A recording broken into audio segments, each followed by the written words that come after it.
ओ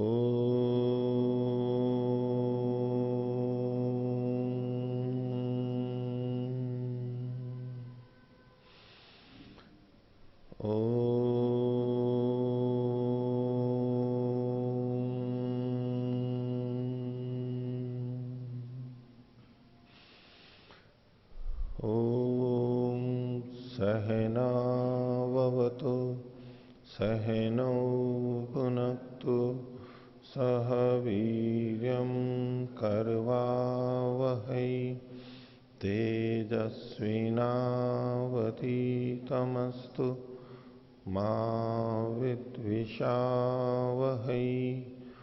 ओम शांति शांति शांति। वैशेषिक दर्शन की 64वीं कक्षा, वैशेषिक दर्शन के 8वें अध्याय का प्रथम आन्निक हम देख रहे हैं और इसमें हमने पिछली कक्षा में 9वें सूत्र तक देखा था। पिछले पाठ में से किन्हीं को कुछ पूछना है तो पूछ सकते हैं। हाँ, ओम पृष्ठ संख्या 108 पर 9वें सूत्र में यहाँ समवायिन श्वेत्यात् श्वेत्य बुद्धेश्च श्वेत्य बुद्धिस्ते, यहाँ एते शब्द और होना चाहिए। हाँ, यह सूत्र में छूट गया है। श्वेते बुद्धि ते एते कार्य कारण भूते। व्याख्या में भी इन्होंने कोष्ठक में लिखा है, अन्य पाठों में मिलता है। एते जोड़ लीजिए वहां, ठीक है। और हाँ, आचार्य जी, सूत्र संख्या 5 और सूत्र संख्या 9 स्पष्ट नहीं है, दृष्टांत के साथ अगर समझा दें। देखिए सूत्र संख्या 5, सूत्र कहता है सामान्य विशेषेषु, सामान्य में और विशेष में। सामान्य विशेषाभावात्, सामान्य और विशेष का अभाव होने से। सामान्य में सामान्य नहीं रहता और विशेष में विशेष नहीं रहता। सामान्य और विशेष कहां रहते हैं? सामान्य और विशेष द्रव्य गुण कर्म में रहते हैं। दो द्रव्य समान हो सकते हैं, दो द्रव्य विशेष हो सकते हैं परस्पर, दो गुण समान हो सकते हैं परस्पर, दो गुण विशेष हो सकते हैं परस्पर, और दो कर्म समान हो सकते हैं परस्पर, और दो कर्मों में विशेषता भी हो सकती है। ठीक है, तो सामान्य और विशेष कहां रहते हैं? द्रव्य गुण और कर्म में। अब दो चीजें यदि समान हैं, समान हैं, अब उस समानता में और समानता नहीं रहती है। उस समानता में और समानता नहीं रहती है। मान लीजिए दो गेहूं के दो दाने हैं, वो दोनों में सामान्य है। क्या सामान्य है? समानता है, बस गोधूमत्व है। यद्यपि छोटी मोटी भिन्नता होती है, छोटे बड़े होते हैं, रंग रूप में थोड़ा अंतर होता है, 100% समानता तो नहीं होती, लेकिन ये भी गेहूं है, ये भी गेहूं है। ये जो हमारे को ज्ञान हुआ, ये सामान्य का ज्ञान हुआ। ऐसे ही अन्य गेहूं के दाने परस्पर परस्पर सामान्य सामान्य है। ठीक है, अब उस सामान्य में कोई भेद नहीं होता है। सामान्य में सामान्य नहीं रहता। जब अनेक सामान्य होंगे तो कह सकते हैं कि इनमें भी समानता है। समानता के लिए दो या दो से अधिक चीजें चाहिए। सामान्य कब देखा जाएगा? अकेला होगा तो उसमें तो समानता क्या होगी? उस जैसा कोई है ही नहीं, तो बस विशेषता ही होगी उसमें। तो समानता के लिए दो या दो से अधिक चीजों की आवश्यकता होती है, तब हम कहते हैं कि ये समान है। अब इनके बीच में, दो गेहूं के बीच में जो समानता है, फिर अन्य दो गेहूं के बीच में समानता है, वो जो समानता है, जैसी ये वैसी वो समानता, मतलब एक ही समानता। समानता में कोई भेद नहीं होता है, समानता बस एक ही है, सामान्य केवल एक ही है। तो इस दृष्टि से वहां पर सामान्य में सामान्य नहीं रहता है। हम कभी ये व्यवहार नहीं करते, ये जो समानता है इनकी वैशेषिक की दृष्टि से खासतौर से सामान्य में सामान्य नहीं रहता, सामान्य में सामान्य नहीं रहता और विशेष में विशेष नहीं रहता है। द्रव्य गुण कर्म में विशेष रहेगा और विशेष में विशेष नहीं रहता है, वो कथन नहीं बनता है। अगर विशेष में विशेष कथन भी किया जा रहा है तो वो द्रव्य गुण कर्म में होते हुए ही विशेष कहा जा रहा है, विशेष में भी विशेष कहें तो। सामान्य में भी सामान्य कहें तो वो द्रव्य गुण कर्म में रहते हुए कुछ कथन होगा, सीधे सीधे सामान्य में सामान्य विशेष में विशेष नहीं होता है। तो सामान्य और विशेष में सामान्य विशेष का अभाव होता है और इनका ज्ञान कैसे होता है? तथा एवं ज्ञानम, बस सामान्य से सामान्य का ज्ञान होता है, विशेष से विशेष का ज्ञान होता है। उसके लिए और चीज की आवश्यकता नहीं होती है। एक तो सूत्र का ये अर्थ है, सामान्य से ही सामान्य का ज्ञान होता है, विशेष से विशेष का ज्ञान होता है, उसमें और सामान्य और विशेष नहीं रहते। दूसरे ढंग से जो इस सूत्र की व्याख्या है, तथा एवं, तथा का मतलब द्रव्य, द्रव्य से ही सामान्य विशेष का ज्ञान होता है। द्रव्य गुण कर्म ले लीजिए, तीनों ले लीजिए, चूंकि पीछे द्रव्य लिखा हुआ है। गुण कर्म सुसन्निकृष्टेषु ज्ञान निष्पत्तेर द्रव्यम कारणम, उसमें द्रव्य कारण होता है। तो उदयवीर जी ने जैसा अर्थ किया उसमें पीछे से द्रव्यम कारणम को तथा एवं ज्ञानम, उसी से यानी उस द्रव्य से ही ज्ञान होता है, उन्होंने उस तरह से लेके किया है। तो सामान्य विशेष का ज्ञान द्रव्य परख ही होता है, द्रव्य के साथ साथ ही होता है। द्रव्य को हटा करके हम सामान्य विशेष का ज्ञान नहीं कर सकते। जैसे कि गुण और कर्म में, गुण और कर्म का ज्ञान द्रव्य को हटा करके हम नहीं कर सकते, ऐसे ही सामान्य विशेष का ज्ञान भी द्रव्य को हटा करके नहीं कर सकते। और उसमें द्रव्य के साथ साथ हम या तो गुण और कर्म को भी ले लें। गुण और कर्म से भी जब हम सामान्य विशेष का ज्ञान करते हैं तो वहां भी चूंकि गुण और कर्म का ज्ञान द्रव्य पे आश्रित रहता है, इसलिए सामान्य विशेष का ज्ञान अंततः द्रव्य पे ही आश्रित हो जाता है। सामान्य विशेष का ज्ञान द्रव्य पे आश्रित है। सामान्य विशेष गुण और कर्म में भी रहते हैं। इस आधार पर हम एक दृष्टि से कह सकते हैं कि गुण और कर्म, इससे भी सामान्य विशेष का ज्ञान हो जाता है। पर चूंकि गुण और कर्म भी द्रव्य में ही रहते हैं, इसलिए परंपरा अंत में जाकर के परंपरा से वो द्रव्य ही एक बच जाएगा। तो तथा एवं ज्ञानम, सामान्य विशेष का ज्ञान द्रव्य से होता है, ये एक कथन हो गया। पहले वाला क्या था? सामान्य और विशेष का में सामान्य विशेष का अभाव होने से सामान्य विशेष का ज्ञान बस उन्हीं से, सामान्य और विशेष से ही होता है। इन्होंने जिस तरह से एक व्याख्या की, या सामान्य का मतलब उन्होंने पर सामान्य लिया। पर सामान्य में सामान्य नहीं रहता है, पर सामान्य में और सामान्य नहीं रहता। उनका तात्पर्य इस तरह से जा रहा है कि अन्य जो सामान्य है, अपर जो सामान्य है, उनमें तो विशेष या कुछ चीजें रह सकती हैं। पर सामान्य में सामान्य विशेष का अभाव है। पर सामान्य में सामान्य नहीं और अंत्य विशेष में और विशेष नहीं। इन्होंने केवल किनारों को लेकर के किया, लेकिन अगर यूं पूरे में भी देखें तो भी एक कथन हो सकता है। तो सामान्य और विशेष का ज्ञान कैसे होता है, ये प्रक्रिया बताई। क्योंकि द्रव्य गुण कर्म, इनका ज्ञान कैसे होता है वो विवरण हो गया। तो सामान्य विशेष में सामान्य विशेष का अभाव होता है। जैसे गुण और कर्म में गुण और कर्म का अभाव इन्होंने बताया था, उसी शैली से सामान्य और विशेष में सामान्य विशेष का अभाव होता है। ये अंत्य द्रव्य वाला जो इन्होंने कथन किया है, वो किस दृष्टि से किया है कि बीच के जो हैं अपर सामान्य जो हैं, जैसे कि गोत्व, गायपना, अश्वत्व, ऐसे अजात्व, ये सब सामान्य हैं। गाय गाय के बीच में एक गोत्व सामान्य हो गया, अश्व अश्व के बीच में अश्वत्व एक सामान्य हो गया। अब इन दोनों को अगर हम देखेंगे तो यहां गोत्व सामान्य है, यहां अश्वत्व सामान्य है। इस सामान्य के भी तो विशेषण हो गए ना, ये अलग अलग हो गए ना। गायों के बीच में कौन सा सामान्य है? गोत्व का सामान्य। अश्वों के बीच में सामान्य कौन सा है? अश्वत्व सामान्य है। अब इसमें भेद हो गया ना आपस में, ये विशेषता हो गई ना। एक सामान्य गोत्व हो गया, एक सामान्य अश्वत्व हो गया, एक सामान्य अजात्व हो गया, एक सामान्य वृक्षत्व हो गया। ऐसे कितने सामान्य हैं? बहुत सारे हैं। जितनी चीजें हैं, मनुष्यत्व हो गया, पशुत्व हो गया, प्राणित्व हो गया, जलत्व हो गया, पृथ्वीत्व हो गया, अग्नित्व हो गया, कुछ कितने कितने आप ले लीजिए वर्गीकरण, उसके अनुसार से उन वर्गों में एक एक सामान्य रहेगा, क्योंकि हम वो वर्ग बना रहे हैं वो सामान्य के आधार पर ही तो बना रहे हैं। किसी एक वर्ग को मनुष्य कह रहे हैं तो कुछ आधार है, जिसलिए हम कुछ विशेष प्राणियों को मनुष्य कह रहे हैं, कुछ विशेष प्राणियों को हम गाय कह रहे हैं। वो जो समानता है, तो गायों के बीच में जो समानता है, मनुष्यों के बीच में जो समानता है, वो समानता समानता भिन्नता हुई ना इस दृष्टि से। तो इसलिए ये जो अपर सामान्य, बीच वाले सामान्य है, उसको छोड़ करके केवल पर सामान्य के लिए बात कर रहे हैं। न पर सामान्य क्या है? सत्ता।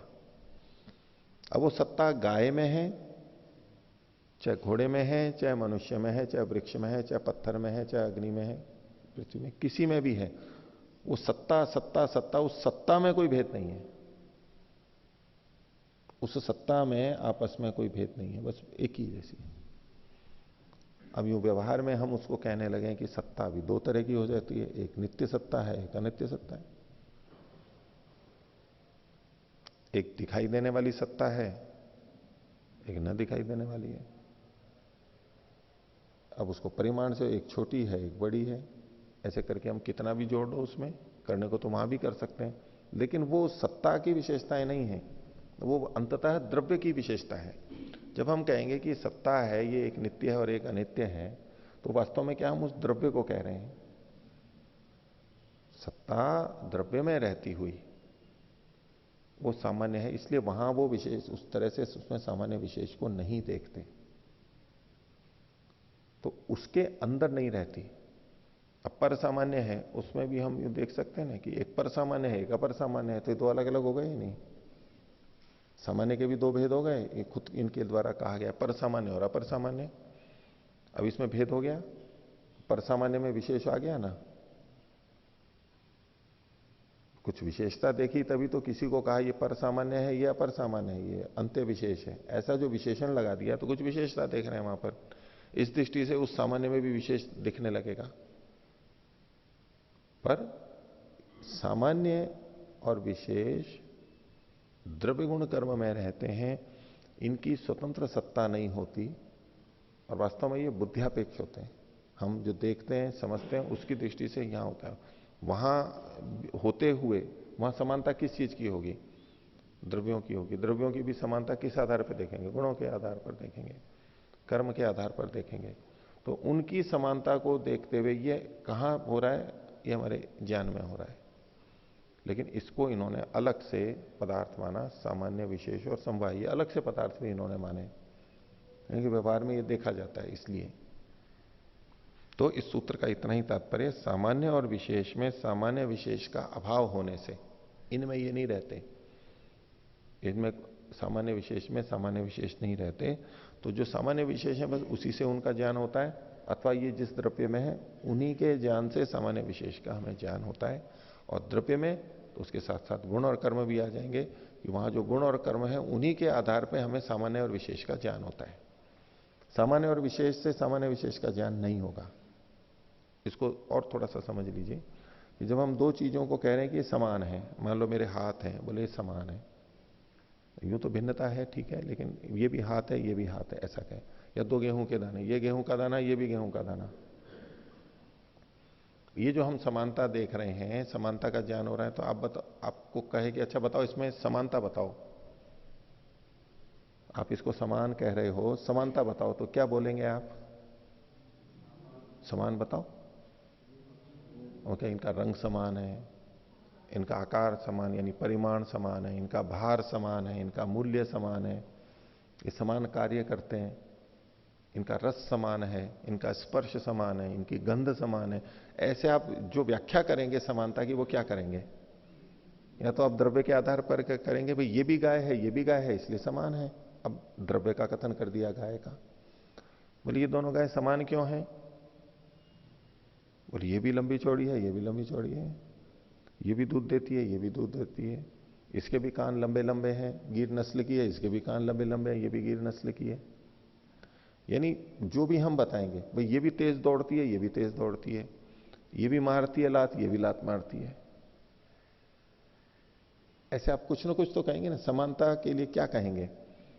आप द्रव्य परक कुछ कथन करेंगे, आप गुण परक कुछ कथन करेंगे, आप कर्म परक कुछ कथन करेंगे। सामान्य को सामान्य से कैसे बताएंगे आप?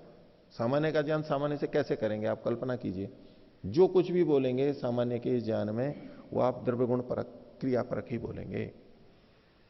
तो सामान्य का ज्ञान सामान्य से नहीं होता है। सामान्य में सामान्य का अभाव होता है। सामान्य का ज्ञान सामान्य से नहीं होता, उसका ज्ञान द्रव्य से या गुण कर्म के माध्यम से होता है। ऐसा ही विशेषता देख लीजिए। जब हम कहें कि ये इससे विशेष है तो क्या विशेषता बताएंगे? दो गायें हैं, उनमें विशेषता है, तो क्या विशेषता बताएंगे आप?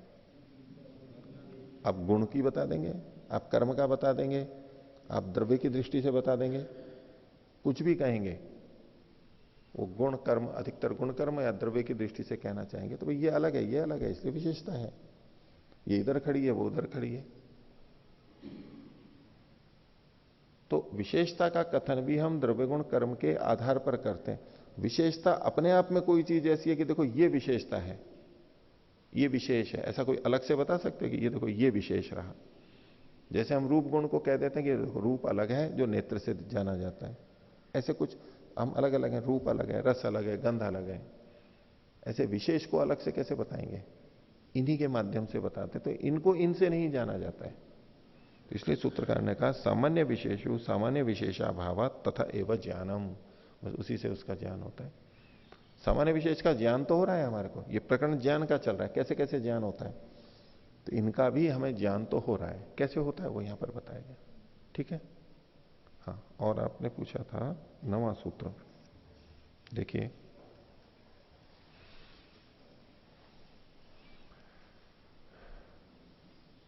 किसी वस्तु का ज्ञान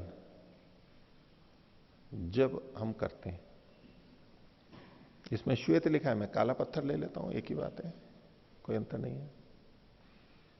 कहते हैं समवायी न श्वेत्यात्। समवायी, मैं पेन ले लेता हूं, ये सफेद ही है। समवायी मतलब जो गुण जिसमें रहते हैं वो द्रव्य। ठीक है, ये सफेद जो लेखनी है ये है समवायी। समवायी के श्वेत्यात्, सफेद गुण वाला होने से, ये सफेद गुण वाली है। श्वेत्य बुद्धेश्च, और इसको जब ये श्वेत गुण वाली है ये लेखनी, तो इसमें श्वेत बुद्धि पैदा हुई इसको देख करके। जब इसको देखा तो क्या लगेगा? एक सफेद ऐसा ज्ञान हुआ ना, सफेद का श्वेत गुण का ज्ञान हुआ, वह है श्वेत्य बुद्धेश्च। श्वेत्य मतलब श्वेत गुण का ज्ञान हुआ वहां पर। अब फिर कैसा होगा? श्वेते बुद्धि, श्वेत द्रव्य में का ज्ञान हुआ, श्वेत द्रव्य का ज्ञान हुआ। अब यहां देखिए, हमें श्वेत गुण का ज्ञान भी हुआ और श्वेत द्रव्य का ज्ञान भी हुआ, दो का ज्ञान हुआ। श्वेत गुण का भी ज्ञान हुआ और श्वेत द्रव्य का भी ज्ञान हुआ। पहले किसका ज्ञान हुआ? श्वेत गुण का ज्ञान पहले हुआ या श्वेत द्रव्य का ज्ञान पहले हुआ? हम जा रहे हैं और एक भव्य सफेद महल है, ताजमहल है या और भी कोई एकदम सफेद चकमकता है, तो हमें पहले क्या दिखाई देता है? पहले गुण दिखाई देता है उसका, या गुण ही पहले दिखाई देता है? एक साथ दिखाई देते हैं, उसमें अंतर करना पड़ेगा। एक साथ तो सामान्य रूप से कह ही सकते हैं, ये वही भेद करना चाह रहे हैं। तो श्वेत द्रव्य में जो श्वेत है उसका पहले ज्ञान होता है और फिर हमें यह ज्ञान होता है कि यह श्वेत वस्तु है। तो श्वेत गुण का ज्ञान कारण बनता है और श्वेत द्रव्य का ज्ञान उसका कार्य है। यानी पहले गुण का ज्ञान होगा और फिर गुणी का ज्ञान होगा। श्वेत केवल उदाहरण के रूप में यहां पर दिया, आप दूसरे रंग गंध सब कुछ ले लीजिए, एक प्रतीकात्मक हो गया ये। समवायी न श्वेत्यात्, वो जो द्रव्य है उसके सफेद होने के कारण से, सफेद की बुद्धि होने पर फिर श्वेत की बुद्धि होती है। श्वेत की बुद्धि मतलब श्वेत द्रव्य की बुद्धि, ये सफेद गुण वाला है। ये जब गुण को कहना होता है तो श्वेत्य ऐसा किया इन्होंने, जाति का प्रयोग करते हैं, और श्वेत बोलते ही तो वो द्रव्य का कथन करने लग जाता है। श्वेते बुद्धि ते एते कार्य कारण भूते, ये जो दो बुद्धियां ज्ञान हो रही है, एक तो श्वेत्य बुद्धि और एक श्वेते बुद्धि, श्वेत द्रव्य में बुद्धि, बुद्धि मतलब ज्ञान, ये जो दो ज्ञान हो रहे हैं ये परस्पर कारण कार्य संबंध रखते हैं। यानी गुण के ज्ञान के बाद में गुणी का ज्ञान होता है, ये इसका सूत्र का तात्पर्य है। गुण के ज्ञान से गुणी का ज्ञान होता है। हम किसी सामने देखते हैं कि ये व्यक्ति है, जैसे हमने ये निश्चय किया कि ये व्यक्ति है, कोई मनुष्य है, तो कैसे हमने निश्चय किया? हमने निश्चय किया कि ये मनुष्य है, तो अब पूछे कैसे किया आपने निश्चय ये मनुष्य है? बोले ऐसा ही मनुष्य जैसा लंबा चौड़ा दिखाई दे रहा है, हाथ पैर हैं, सिर है, दो पैरों से चल रहा है, ये सारी बातें बताएंगे ना। तो ये जो सारी बातें बता रहे हैं ये हमें, ये मनुष्य है इसके जानने से पहले हमने जान ली थी, तब हमने निश्चय किया था कि ये मनुष्य है, अथवा पहले निश्चय किया था कि ये मनुष्य है और फिर हमने जाना था कि इसमें ये चीजें हैं।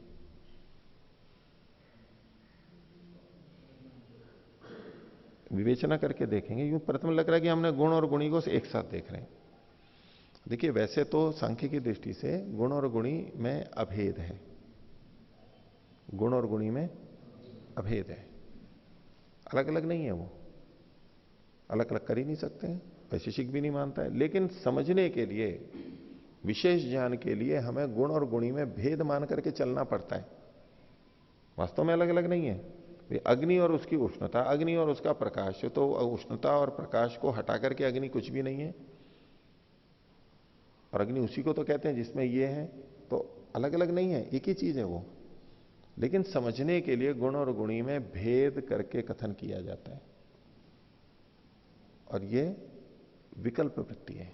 योग दर्शन की भाषा में देखें तो विकल्प वृत्ति, विकल्प वृत्ति है, प्रमाण विपर्य विकल्प वृत्ति। अभेद में भी भेद देखते हुए कथन किया जा रहा है। पूरा वैशेषिक दर्शन इसी पे ही है। जब गुण और गुणी की चर्चा कर रहे हैं तो भेद मान करके ही कथन कर रहे हैं। द्रव्य को अलग माना, गुण को अलग माना, 6 पदार्थों में अलग अलग मान के कथन कर रहे हैं, तो भेद बुद्धि तो है ही यहां पर। लेकिन समझने के लिए जरूरी है। आजकल भी जो भी अनुसंधान होते हैं, बताया जाता है, सिखाया जाता है, उस सब में भेद मान करके ही कथन किया जाता है। समझने के लिए जरूरी है। तो वास्तव में तो एक ही है, लेकिन भेद है। अब भेद में ये देखिए आप कि जब हमें किसी द्रव्य का ज्ञान होता है कि ये चीज है, तो उसमें हम कैसे निश्चय करते हैं कि ये द्रव्य है? आपने इसको देखा, ये लेखनी है, कैसे निश्चय किया आपने ये लेखनी है? हैं? ऐसी होती है, आपने पहले से देखा। कैसी होती है? आपने कहा लेखनी ऐसी ही होती है, इसलिए मैंने निश्चय किया कि ये लेखनी है। कैसी होती है लेखनी? पतली सी, लंबी सी और आगे से नुकीली। तो ये पतली सी, लंबी सी, ये क्या आप कथन कर रहे हो? गुण का गुण ही तो कर रहे हो ना, पतली लंबी, ये परिमाण गुण आप बता रहे हो इसका। आप कहोगे कि जिससे लिखा जा सकता है, आपने क्रिया को बोल दिया वहां पर। तो किसी भी द्रव्य का ज्ञान गुणों के आधार पर या तो क्रिया के आधार पर होता है। तो पहले क्या होगा? गुण का ज्ञान होगा तो गुण की बुद्धि होगी पहले, और फिर द्रव्य का ज्ञान होगा तो द्रव्य की भी बुद्धि होगी। ये दो बुद्धियां हुई। इन दो बुद्धियों में, यानी इन दो ज्ञानों में परस्पर कारण कार्य संबंध है। कारण कार्य संबंध को यूं समझिए कि यदि कारण नहीं होगा तो कार्य नहीं होगा, यदि कारण नहीं हुआ तो कार्य नहीं होगा। तो यदि गुण की बुद्धि हमारे अंदर उत्पन्न नहीं हुई है तो गुणी की बुद्धि भी नहीं हो सकती है। ये लेखनी हो और इसका एक भी गुण आपको पता ना लगे और फिर भी आप कह दो कि ये लेखनी है, कह सकते हो? एक भी गुण पता ना लगे। चलो हमारी आंखें बंद है, अब हम आंखें बंद है तो रूप नहीं आ रहा है, तो हम कह ही नहीं सकते कि यहां लेखनी है। आप आंख बंद कर लो तो आप बता सकते हो मेरे हाथ में लेखनी है या नहीं है? नहीं। चलो मैं बता दोगे? नहीं, वो बता देते हैं तो वहां भी उनके जानने का अलग कारण है। हम सामान्यतः नहीं बता सकते, उतने स्तर पे भी बात कर रहे हैं। अच्छा, मैंने आंख बंद कर ली, मेरी आंखें नहीं है, और अब मैं इसको यूं छू करके बता रहा हूं ये लेखनी है। अब ये भी तो मैंने जाना। कैसे ये लेखनी है, ये कैसे जाना मैंने? यानी स्पर्श से जाना। मैंने पहले अनुभव कर रखा है और ये सब करके मैंने, हाँ ये लेखनी है। ये 10 रुपए का सिक्का है, ये 5 रुपए का सिक्का है, ये 10 रुपए का नोट है, ऐसे वो छू करके देख लेते हैं, बता देते हैं वो। वो स्पर्श से हो गया, तो स्पर्श भी गुण हो गया। यानी गुण पूर्वक ही हम गुणी को जानते हैं। सत्यार्थ प्रकाश में भी महर्षि दयानंद ने लिखा है, जब परमात्मा का प्रत्यक्ष होता है नहीं होता है, उस विषय में उन्होंने यही लिखा है। ये जो सारे प्रत्यक्ष होते हैं यहां भी तो हम गुण पूर्वक ही जानते हैं, गुण के जानने से गुणी को जानते हैं हम। ऐसे परमात्मा के भी गुणों को जान करके गुणी को जान लेते हैं, वो परमात्मा का प्रत्यक्ष है। तो इस प्रक्रिया में भी गुण को पहले जानना और गुणी को बाद में जाना, वही तो प्रक्रिया बता रहे हैं महर्षि, भिन्न शब्दों में प्रस्तुत कर रहे हैं उसको। तो ज्ञान की प्रक्रिया में पहले हम गुण को जानते हैं, फिर गुणी को जानते हैं। यदि गुण को नहीं जाना है तो गुणी को भी नहीं जान पाएंगे। एक भी गुण नहीं जाना है तो नहीं जान सकते। ठीक है, लेखनी का मेरे को रूप नहीं आ रहा है, मैंने स्पर्श कर लिया, तो किसी न किसी गुण को तो जानना पड़ेगा। और ये मेरे सामने आ गई और मैंने बताया, हाँ लेखनी है, ये तो बता दिया, लेकिन ये किस रंग वाली है ये तो मैं नहीं बता सकता क्योंकि नेत्र बंद है। तो जितने गुणों को जानते हैं उससे उसके गुणी का हम कुछ मात्रा में ज्ञान कर सकते हैं। लेकिन प्रक्रिया यही रहेगी, पहले गुण को जानेंगे फिर गुणी को जानेंगे, और दोनों को जानेंगे, दोनों की बुद्धि अलग अलग उत्पन्न हो रही है। गुण का ज्ञान अलग बात है और गुणी का ज्ञान अलग बात है, दो अलग अलग बुद्धि ज्ञान हो रहे हैं, और इन दोनों में परस्पर संबंध है।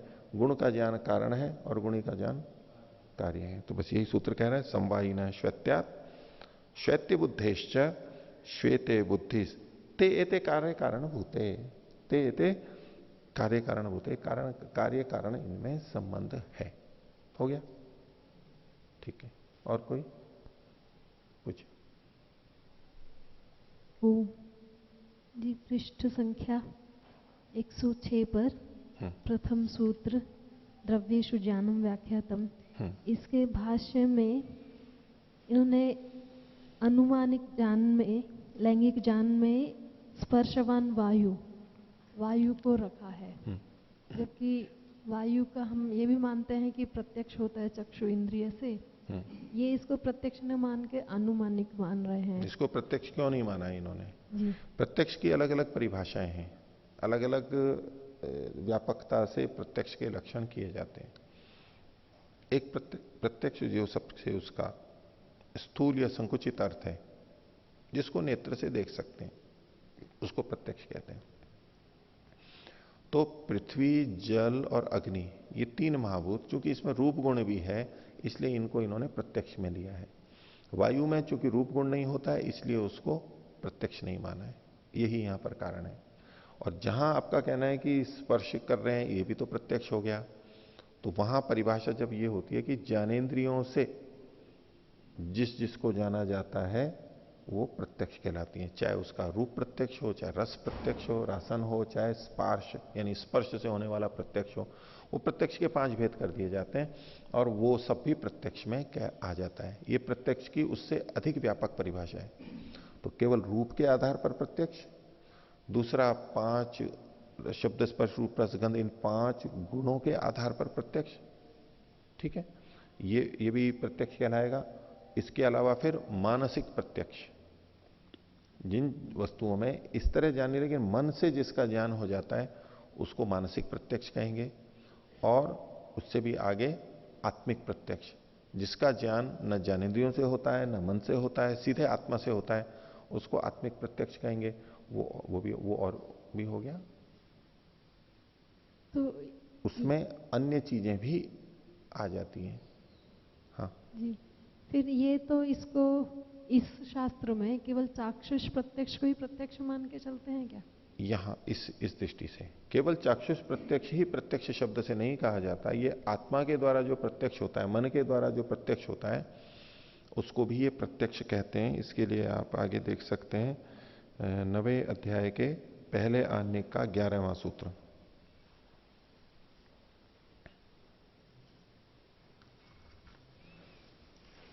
आत्मा का प्रत्यक्ष होता है, ये इन्होंने यहां तो इस सूत्र में कहा, यानी दूसरे सूत्र की बात है, तत्र आत्मा मनसश्च अप्रत्यक्ष। 8वें अध्याय के पहले आने का जो दूसरा सूत्र है उसमें आत्मा और मन को अप्रत्यक्ष कहा गया। इसका मतलब है कि रूप की दृष्टि से वो अप्रत्यक्ष है। और 9वें अध्याय के प्रथम आने का 11वां सूत्र है आत्मनि, आत्मा में आत्ममनसो संयोग विशेषात, आत्मा और मन के संयोग विशेष के कारण से आत्म प्रत्यक्षम, आत्मा का प्रत्यक्ष होता है। तो आत्मा का प्रत्यक्ष यहां पर स्वीकार किया गया, लेकिन वो रूप गुण रूप वाला प्रत्यक्ष होता है वो नहीं हो सकता, इसलिए उसको अप्रत्यक्ष कह दिया गया।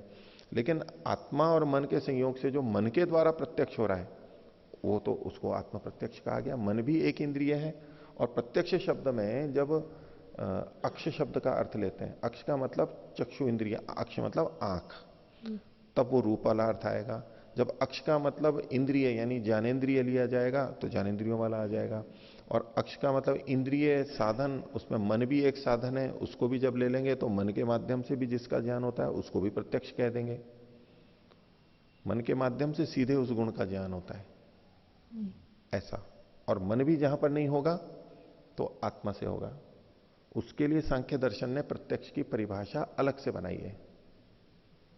यत संबद्ध सिद्धम तदाकारोल्लेखी ज्ञानम प्रत्यक्षम। यत संबंध सिद्धम, बस इतना कहा, जो संबंध से सिद्ध होता है, संबंध होना चाहिए। वो ये नहीं कहा कि इंद्रियार्थ सन्निकर्षोत्पन्नम ज्ञानम, जो न्याय दर्शन में कहा है इंद्रिय और अर्थ के सन्निकर्ष से जो ज्ञान होता है। अब यहां इंद्रिय शब्द आ गया तो आत्मा का परमात्मा से संयोग होकर के जो प्रत्यक्ष होता है उसको अब प्रत्यक्ष में नहीं ले सकते, क्योंकि इंद्रिय और अर्थ का सन्निकर्ष ही प्रत्यक्ष है। तो परमात्मा अर्थ में तो आ जाएगा क्योंकि वो एक द्रव्य है, लेकिन वो इंद्रिय के माध्यम से नहीं होता है, इसलिए उसको प्रत्यक्ष की परिभाषा में नहीं ले सकते फिर। तो यत संबद्ध संबंध सिद्धम, जो संबंध से सिद्ध होता है, संबंध से जाना जाता है। अब इतना कह दिया तो आत्मा और परमात्मा के संबंध से जब परमात्मा का ज्ञान होता है उसको भी प्रत्यक्ष के अंतर्गत लेंगे। ये उसकी सूक्ष्म परिभाषा हो गई। आंतरिक प्रत्यक्ष को भी लेने के लिए एक विशेष उन्होंने अपने शास्त्र के अनुसार प्रत्यक्ष की अलग परिभाषा की, इसलिए इसमें कोई दोष नहीं है। और ऐसा नहीं कह सकते कि वैशेषिक दर्शन केवल रूप प्रत्यक्ष को ही प्रत्यक्ष कहता है, अन्यों को भी प्रसंगानुसार प्रत्यक्ष कह सकता है। हाँ, और कोई?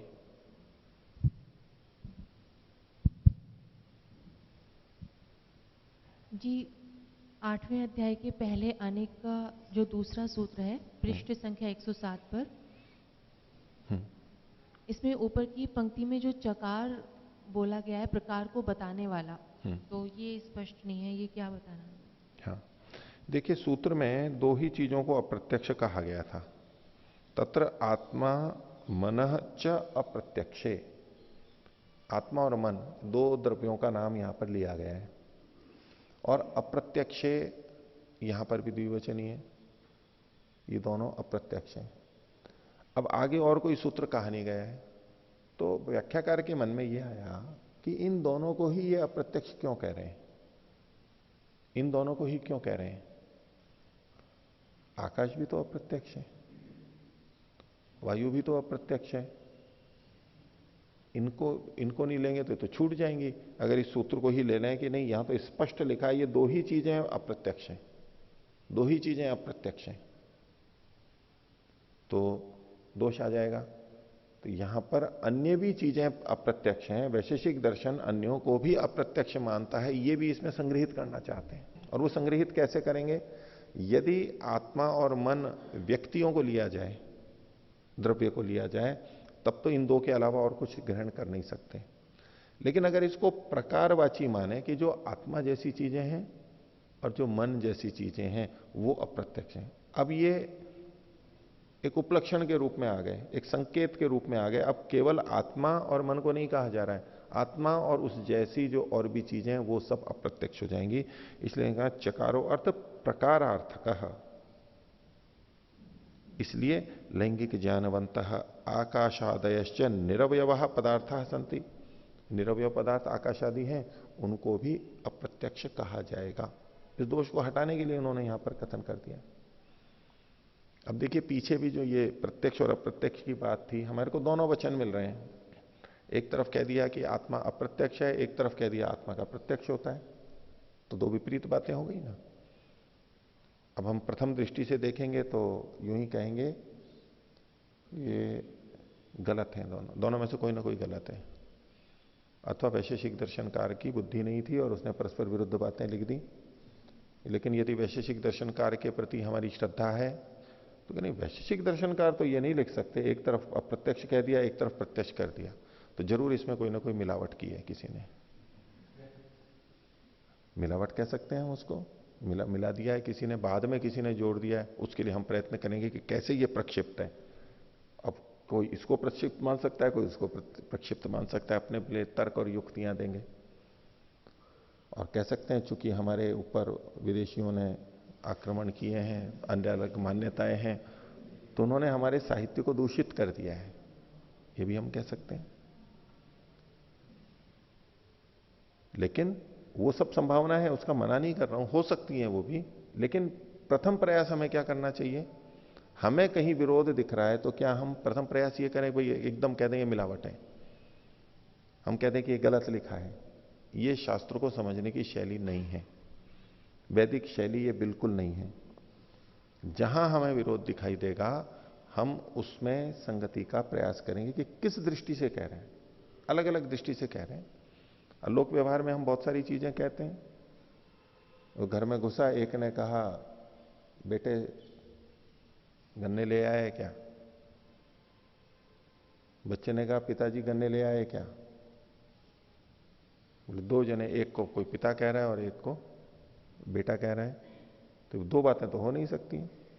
लेकिन हम जानते हैं कि दो बातें हो सकती हैं, इसलिए हमारे को वहां कोई संदेह नहीं होता है, क्योंकि विषय पता है, हमें परिस्थिति पता है, क्यों कोई किसी को पिता बोल रहा है और क्यों कोई किसी को बेटा बोल रहा है, पुत्र बोल रहा है, ये हमें पता है, इसलिए कुछ भी संदेह नहीं होगा हमारे को।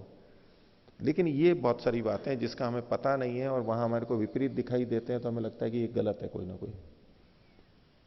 लेकिन वहां भी हमारी संगति लग जाती है, हम उसको देखते हैं आखिर तात्पर्य क्या है इसका, और उसकी पुष्टि हमारे को अन्य चीजों से हो जाती है कि देखो ऐसा करते हैं, ये होता है, ऐसा भाषा के अंदर प्रयोग होता है, तो संगति लग जाती है। तो यहां तो चकार का मतलब ऐसे प्रकारार्थ इन्होंने लिया, आकाश का हो गया। हो गया जी। दूसरा प्रश्न है इसी में सातवां सूत्र। सातवां सूत्र। यहाँ पर द्रव्य से द्रव्य को, गुण से द्रव्य को और कर्म से द्रव्य को बता रहे हैं। तो जो गुण से द्रव्य हम जानते हैं, जैसे पीली गाय, तो क्या हम ऐसे भी जान सकते हैं छोटे सींगों वाली गाय या मीठे दूध वाली गाय, ये भी गुण से इसको लेंगे या द्रव्य से इसको समझेंगे? हाँ। तो अगर आप कहते हैं छोटे सींग वाली गाय, बड़े सींग वाली गाय, तो यहां पर छोटा और बड़ा ये गुण तो दिखाई दे रहा है हमारे को, परिमाण गुण दिखाई दे रहा है, लेकिन यहां हम सींग को कह रहे हैं, सींग के माध्यम से गाय को कह रहे हैं। तो ये जो छोटा और बड़ा है, ये गुण होते हुए भी, विशेषता होते हुए भी, ये पहले सींग की विशेषता हो रही है। अब छोटा सींग या बड़ा सींग ये एक चीज हो गई, अब उससे गाय की विशेषता बन रहा है वो। तो यहां तो हमने वैसे द्रव्य से उसको बताया, सींग से हमने सींग से बताया, क्योंकि छोटा और बड़ा गुण है वो गाय पे नहीं घट रहा है, वो सींग पे घट रहा है। तो सींग वाली गाय, बिना सींग वाली गाय, ये दोनों सींग वाली गायें हैं, लेकिन इसमें ये छोटे सींग वाली और ये बड़े सींग वाली, इससे हमें पहचान हो रही है। लेकिन वैसे हमने सीधे सीधे तो द्रव्य से जाना है, और सींग एक इस द्रव्य को गुण से जाना, ये छोटा सींग है, ये बड़ा सींग है। तो गुण और द्रव्य से हमने द्रव्य को जाना, ऐसे समझ सकते हैं? सीधे सीधे तो द्रव्य से जाना, सीधे सीधे। लेकिन गुण लगा करके हमने वहां विशेषता पैदा कर दी, ये छोटा सींग है और ये बड़ा सींग है, उससे हमने भेद कर दिया दोनों गायों के अंदर, पृथकता पता लग गई हमारे को। ठीक है। 7वें अध्याय के हाँ, दूसरे आने का 19वां सूत्र है।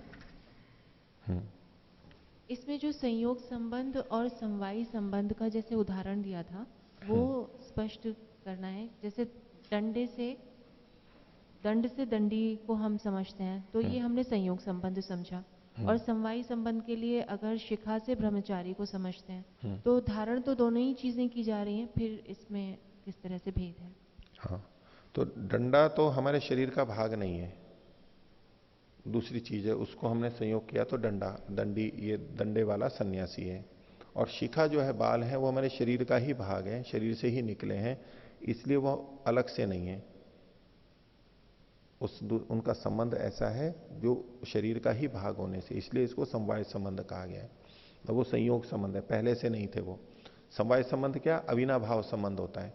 तो शिखा मतलब तो बाल हो गए, बाल हमारे साथ में जुड़े हुए रहते हैं, जुड़े रहते हैं तो शरीर का भाग ही होते हैं वो। तो इस दृष्टि से दोनों में अंतर किया है। इसमें अगर हम जनेऊ से समझे तो ये संयोग संबंध आएगा फिर वहां संयोग पर। संबंध आएगा, जैसे वो नहीं दंडी वाला है वैसे संयोग संबंध आएगा। और शिखा भी अगर आजकल जैसे जटाएं लगा लेते हैं ना, लंबी लंबी जटाएं, या तो विग पहन लेते हैं पूरा, तो वो सीधे सीधे जुड़े हुए नहीं है, सामान्यतः जुड़े हुए रहते हैं, लेकिन वो बाहर से जुड़े हुए हैं तो वहां हम संयोग संबंध कह सकते हैं, वो उसके शरीर का भाग नहीं है, ऊपर से लगाया गया है। जैसे कि पगड़ी पहनते हैं, ऐसे विग पहनते हैं, विग भी एक तरह की पगड़ी हो गई, बाल वाली पगड़ी हो गई, टोपी हो गई बाल वाली, तो वहां भले ही हम संयोग संबंध कह दें, यज्ञोपवीत को तो हमें संयोग संबंध ही लेना पड़ेगा, क्योंकि शरीर का और यज्ञोपवीत का समवाय संबंध नहीं है।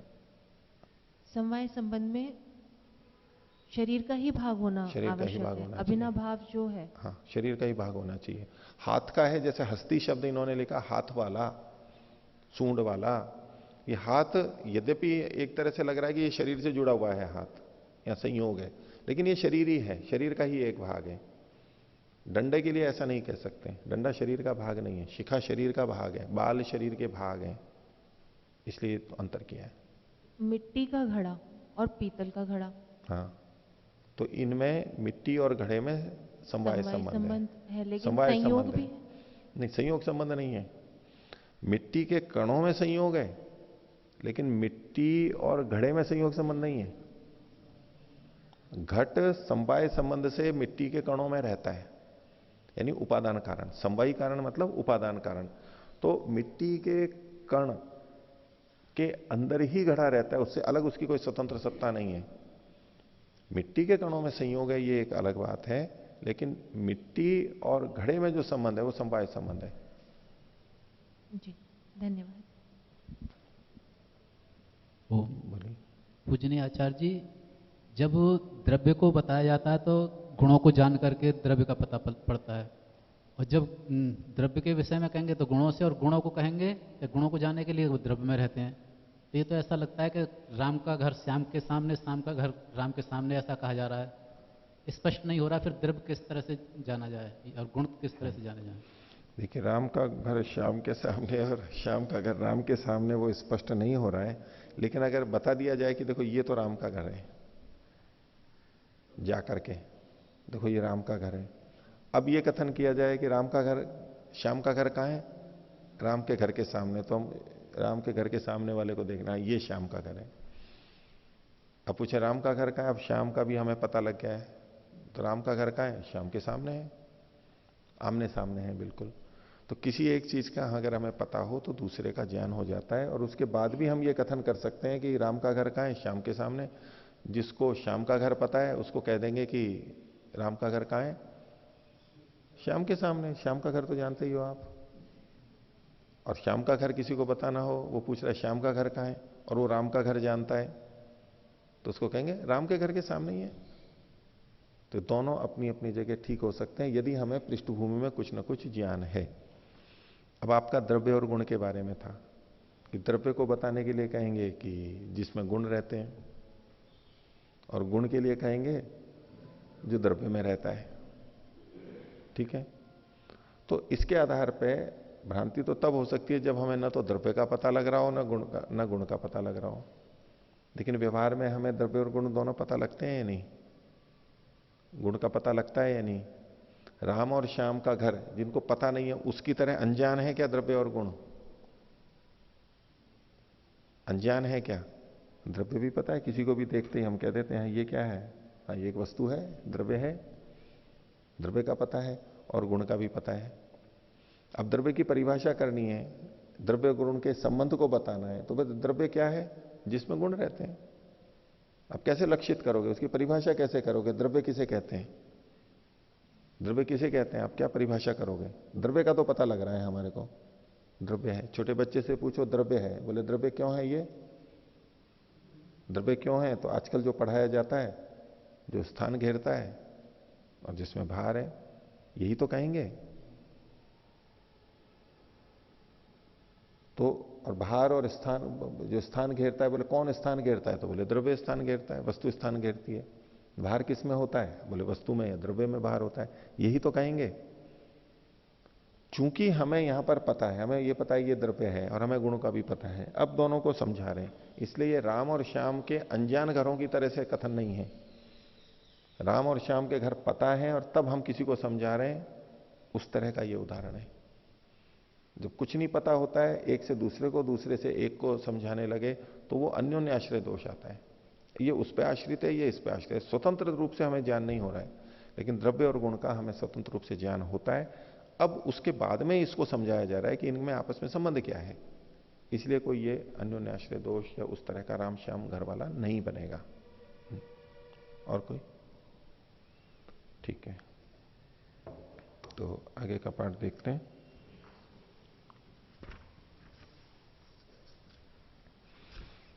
आठवें अध्याय का प्रथम आनेक, पृष्ठ संख्या 109। पिछली कक्षा में हमने 9वें सूत्र तक देख लिया था। 9वें सूत्र में यह बताया गया था कि जो दो ज्ञान हो रहे हैं, द्रव्य का जो ज्ञान हो रहा है वो गुण के ज्ञान पर आश्रित है, इसलिए गुण का ज्ञान और द्रव्य का ज्ञान, इनमें परस्पर कारण कार्य संबंध है। ठीक है। अब इसके आगे की बात है कि और भी बहुत सारे ज्ञान हमारे को होते हैं, एक के बाद दूसरा। जैसे यहां पर 9वें सूत्र में बताया श्वेत गुण का ज्ञान और फिर श्वेत द्रव्य का ज्ञान, तो दो ज्ञान आगे पीछे हुए हैं, और आगे पीछे होने से हम इनमें कारण कार्य संबंध मान रहे हैं। तो आगे पीछे ज्ञान तो और भी बहुत सारे होते हैं। पहले मैंने इस वस्तु को जाना, इस पत्थर को जाना, फिर मैंने इस लेखनी को जाना, देखा, पहले मैंने एक व्यक्ति को देखा, फिर दूसरे को देखा, तीसरे को देखा, चौथे को देखा। इनसे संबंधित जो ज्ञान है वो मेरे मन में होते जा रहे हैं, बुद्धि में आते जा रहे हैं। इनमें भी क्रम है, पहले इसको जाना, फिर इसको जाना, फिर इसको जाना, फिर इसको जाना। क्या इनके बीच में भी कारण कार्य संबंध है? आगे पीछे क्रम को देखने से, जैसे पीछे हम कारण कार्य संबंध बना रहे हैं, तो क्या हर ज्ञान में जो कि आगे पीछे हो रहा है वो परस्पर कारण कार्य संबंध वाला होता है? इसके स्पष्टीकरण के लिए 10वां सूत्र है, देखिए भूमिका। अथच यथा गुण गुणिनो पौर्वापर्य व्यवहारे, गुण और गुणी में जो पूर्व और अपर का व्यवहार होता है, और वो कारण कार्य बुद्धियो, और वहां पर व्यवहारिक पौर्वापर्य व्यवहारिक कारण कार्य बुद्धयो भवंती, कारण और कार्य बुद्धि भी वहां पर उत्पन्न हो जाती है, ज्ञान उत्पन्न होता है। तथा द्रव्येषु न इत्याह, द्रव्यों में जो परस्पर ज्ञान होता है वो वैसा नहीं होता है। उसके लिए कहा 10वां सूत्र, द्रव्येषु अन इतरेतर कारण, द्रव्यों में जो ये ज्ञान होता है वो इतरेतर कारण नहीं होते हैं, एक दूसरे के कारण नहीं होते हैं, अन इतरेतर कारण। भाष्य देखिए, द्रव्येषु तु खलु द्रव्य बुद्धयो द्रव्य ज्ञानानि, द्रव्यों में तो द्रव्य की बुद्धि यानी द्रव्य का ज्ञान, द्रव्य बुद्धि का है चाहे द्रव्य का ज्ञान का है, एक ही बात है। क्या होता है? घटः पटः कटः, घड़ा, कपड़ा, चटाई, ऐसे 3 उदाहरण दे दिए। इत्यादि ज्ञानानि बुद्धयो वा, इस ये जो ज्ञान है या बुद्धि है, न खलु अन्योन्य कारणः परस्पर कारणी भूतावा, ये एक दूसरे के कारण नहीं है, परस्पर कारण भूत नहीं है, कारण रूप नहीं है ये। क्यों? यत्र ही द्रव्यम लिंगत्वेन उपादीयते तत्रैव तत्कारणत्वम भजते, जहां द्रव्य लिंगत्व के रूप में लिया जाता है वहीं पर वह द्रव्य कारण को प्राप्त होता है, जाने न अन्यत्र, दूसरी जगह नहीं होता है। लिंगत्व के रूप में कैसे? द्रव्य को भी लिंग के रूप में कहा जाता है। कहें कि भाई आर्य समाज मंदिर कहाँ है यहाँ पर, तो देखो वो ओम का झंडा जहां लगा हुआ है वो आर्य समाज मंदिर है। अब ये जो ओम का झंडा है ये एक द्रव्य को बताया गया और उससे संकेतित किया गया आर्य समाज को, ये मंदिर आर्य समाज मंदिर है। अब यहां पर झंडे का ज्ञान आर्य समाज के ज्ञान में कारण बन रहा है। झंडा ये एक द्रव्य है, आर्य समाज मंदिर ये एक द्रव्य है, तो एक द्रव्य का ज्ञान दूसरे द्रव्य के ज्ञान में कारण बनता है। वो कहां बन सकता है? जहां लिंग के रूप में हो, संकेत के रूप में, चिन्ह के रूप में हो कि भाई स्वामी जी कौन से हैं? वो लाल कपड़े वाले स्वामी जी। अभी जो लाल कपड़ा है ये द्रव्य है, और इस द्रव्य का ज्ञान, लाल कपड़े, इस द्रव्य का ज्ञान स्वामी जी वो जो व्यक्ति हैं उस द्रव्य के ज्ञान में कारण बन रहा है। तो द्रव्य द्रव्य के ज्ञान में कारण कब बन सकता है? जब वो द्रव्य संकेत चिन्ह के रूप में कथन किया जा रहा हो, नहीं तो नहीं बनेगा। तो उन्होंने कहा यत्र ही द्रव्यम लिंगत्वेन उपादीयते तत्रैव तत्कारणत्वम भजते ज्ञाने न अन्यत्र, अन्य जगह नहीं होगा। संकेत के रूप में इन्होंने उदाहरण दिया, यथा अयम दंडी दंडेन लिंगेन, जैसे कहें कि ये दंडी है, दंडी स्वामी है, तो कैसे? दंड लिंग से। दंडा ये एक संकेत है कि ये जिसके पास डंडा है ये दंडी है, तो डंडा एक द्रव्य है, उससे दंडी का व्यक्ति का ज्ञान हुआ। हस्ते न हस्ती, हाथ वाला है ये हाथी, हस्ती हाथ वाला है, हाथ से। तदुक्तम एवं, जैसा कि पीछे कहा गया था, द्रव्य द्रव्य गुण कर्मापेक्षम ज्ञानम, द्रव्य में द्रव्य गुण कर्म की अपेक्षा से ज्ञान होता है। तो द्रव्येषु अन इतरेतर कारण, जब अनेक द्रव्यों को स्वतंत्र रूप से हम जान रहे होते हैं, उसमें आगे पीछे का ज्ञान दूसरे द्रव्य के ज्ञान में कारण नहीं होता है। एक व्यक्ति को जाना, दूसरे व्यक्ति को जाना, तो पहले व्यक्ति को जानना दूसरे व्यक्ति के जानने में कारण नहीं बनेगा। इसी विषय में अगला सूत्र भी दिया, भूमिका देखिए, यह खलु घटपट कटादी नाम क्रमेण ज्ञानम भवती, जो घड़ा कपड़ा और चटाई इनका जो क्रमशः ज्ञान होता है, तत्कथन जाती है कम किम कारण कम वा इति अत्र उच्यते, वो किस प्रकार का है, क्रम तो यहां पर भी है, और किस कारण वाला है, उसका कारण क्या है, तो उसको यहां पर बताया जा रहा है।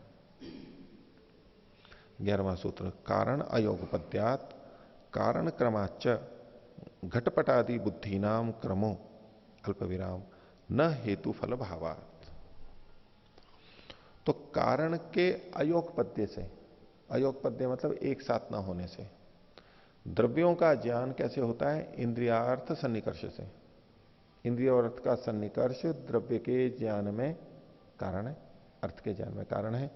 तो उस कारण का एक साथ न हो पाने से कारण अयोगपत्यात, एक साथ नहीं हो पा रहे हैं वो संयोग। और कारण क्रमाच, और ये जो इंद्रियार्थ संयोग है, इस कारण का क्रम होने से, पहले इस व्यक्ति से इंद्रियार्थ सन्निकर्ष हुआ, फिर इस व्यक्ति से, फिर इस वस्तु से इंद्रियार्थ सन्निकर्ष का संयोग हुआ, तो इंद्रियार्थ सन्निकर्ष एक साथ नहीं हुआ और वो क्रमशः हुआ।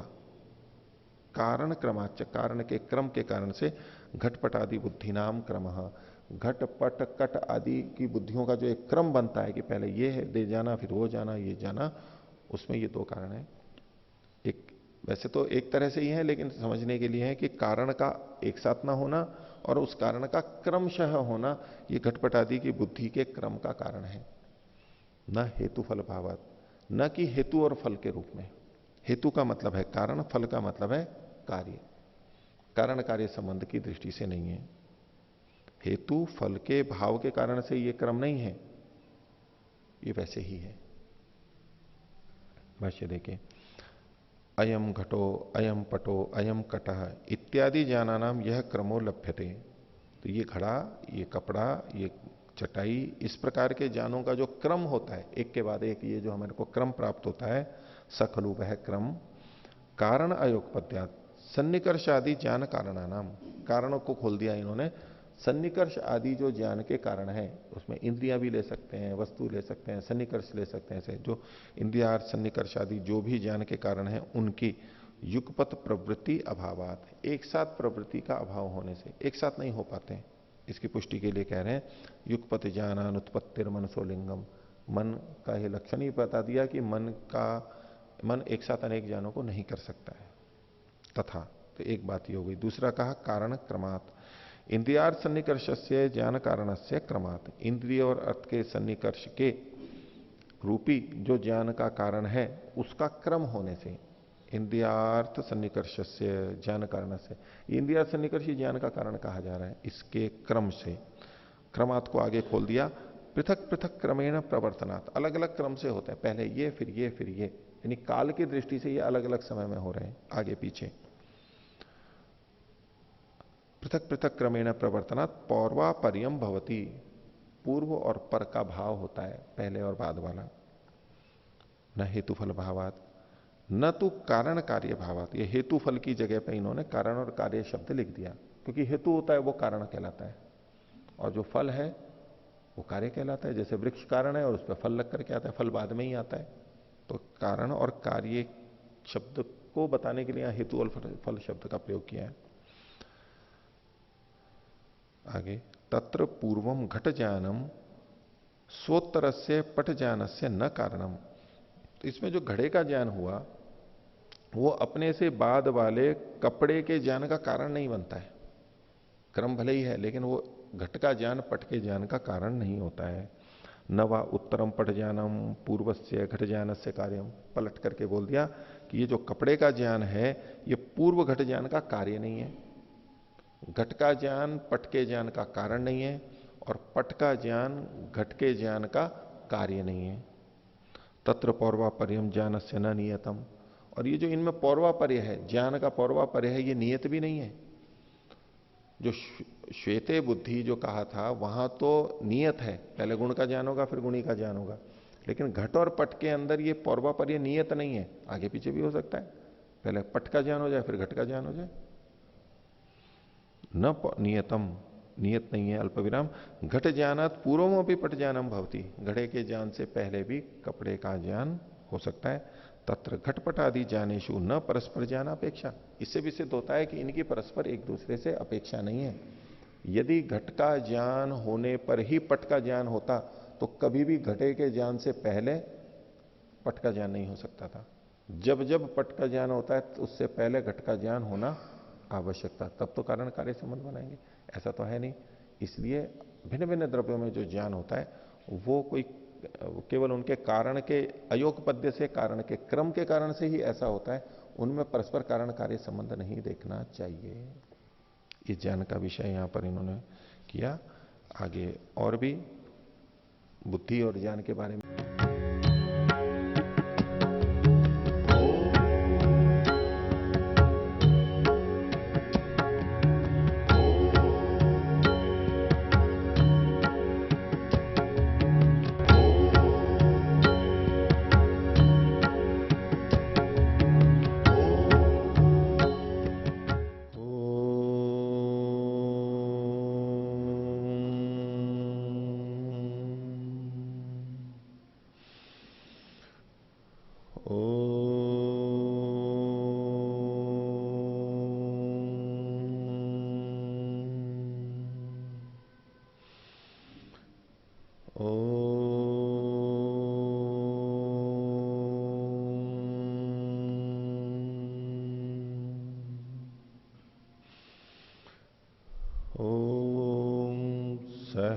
सहनाववतु सहनौ भुनक्तु सह वीर्यं करवावहै तेजस्विनावधीतमस्तु मा विद्विषावहै।